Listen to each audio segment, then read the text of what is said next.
ಜಮೀರ್ ಮಾತಿನಿಂದ ಒಕ್ಕಲಿಗರ ಮತ ಬಂದಿಲ್ಲ, ಯಾರೇ ಗೆದ್ರೂ ಕೂದಲೆಳೆ ಅಂತರ ಎಂದ ಯೋಗೇಶ್ವರ್.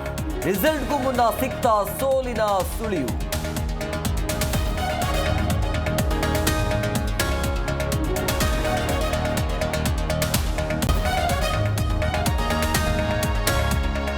ಐವತ್ತು ಶಾಸಕರು ಬಂದರೆ ಸರ್ಕಾರ ರಚಿಸಲು ಆಗತ್ತಾ?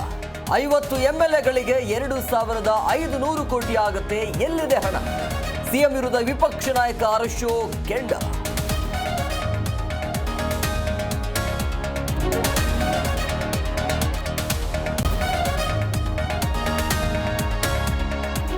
ತನ್ನ ಅಸ್ತಿತ್ವಕ್ಕೆ ಧಕ್ಕೆ ಬಂದಾಗ ಆಧಾರ ರಹಿತ ಆರೋಪ, ಹಗರಣಗಳ ಯೂಟರ್ನ್ ಮಾಡಲು ಇಂಥ ಹೇಳಿಕೆ.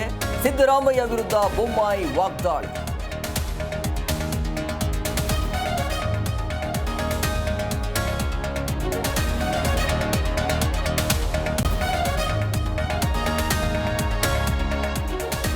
ಒನ್-8 ಸಿಬ್ಬಂದಿ ಬಾಕಿ ವೇತನ ಪಾವತಿಸಿದ ಆರೋಗ್ಯ ಇಲಾಖೆ. ಜಿ ಕನ್ನಡ ನ್ಯೂಸ್ ಪ್ರಸಾರ ಬೆನ್ನಲ್ಲೇ ಎಚ್ಚೆತ್ತ ಸರ್ಕಾರ. ಜಿ ಕನ್ನಡ ನ್ಯೂಸ್ನ ಮತ್ತೊಂದು ಬಿಗ್ ಇಂಪ್ಯಾಕ್ಟ್.